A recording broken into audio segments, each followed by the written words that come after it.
The coalition is pushing ahead with its plan for a nuclear-powered future. The party has released some details as to where these reactors will be built and how long it will take to get them established. But there are still a lot of questions over costing and if this move is actually achievable in a good time frame. Is there broad support for it? Well, joining me now is RedBridge Group Director Simon Welsh. Simon, great to see you. We know how fierce the political arena is when it comes to debating this particular issue, but what have voters told you this week? Yeah, thanks, Laura.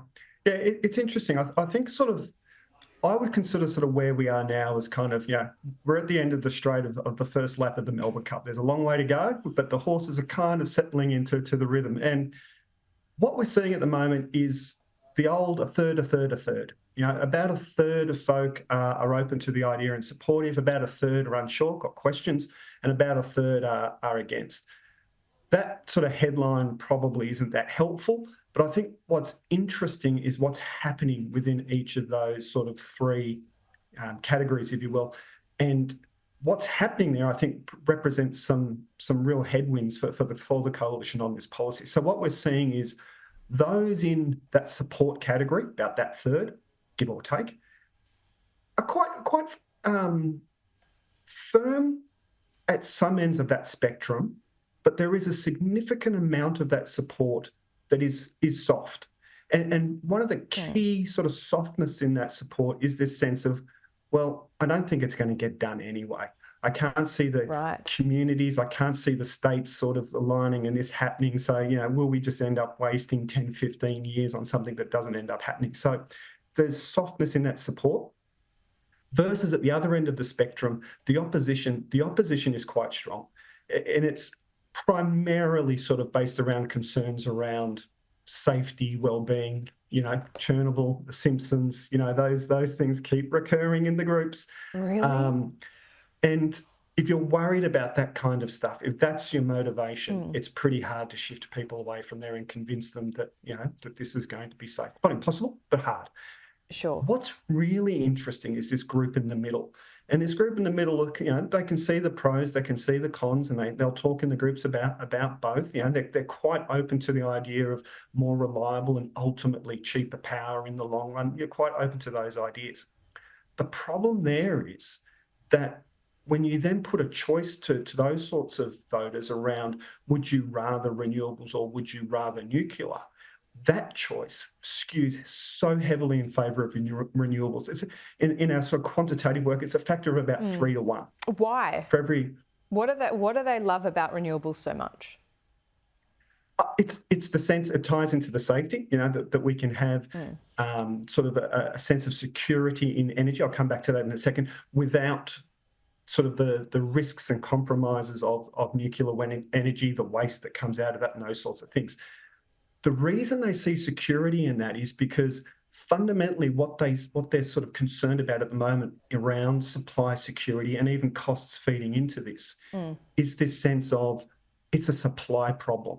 Right. Our supply isn't big enough and it isn't diversified enough. And people will talk about this, gives you an idea of how serious people are taking energy and energy costs at the moment. They will talk about these sorts of ideas of we need to diversify our energy mix because that provides us an insulation from those big energy companies that keep ratcheting up the prices on us.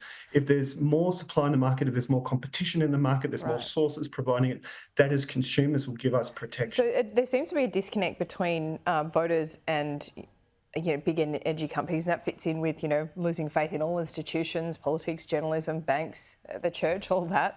But renewable energy is still run by pretty big energy companies, isn't it?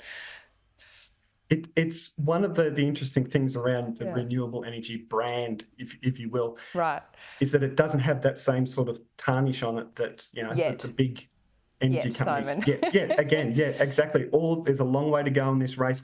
There's going to be claim and counterclaim on both sides. It's going to be quite a contest.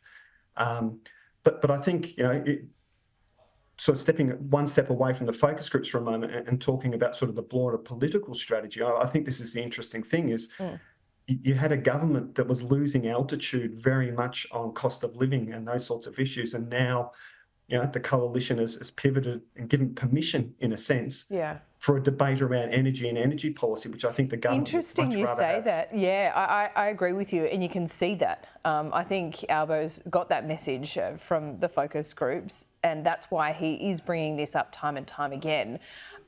Usually you concentrate on your own policies rather than airing, the opposition's, although, the negativity does work, we know that.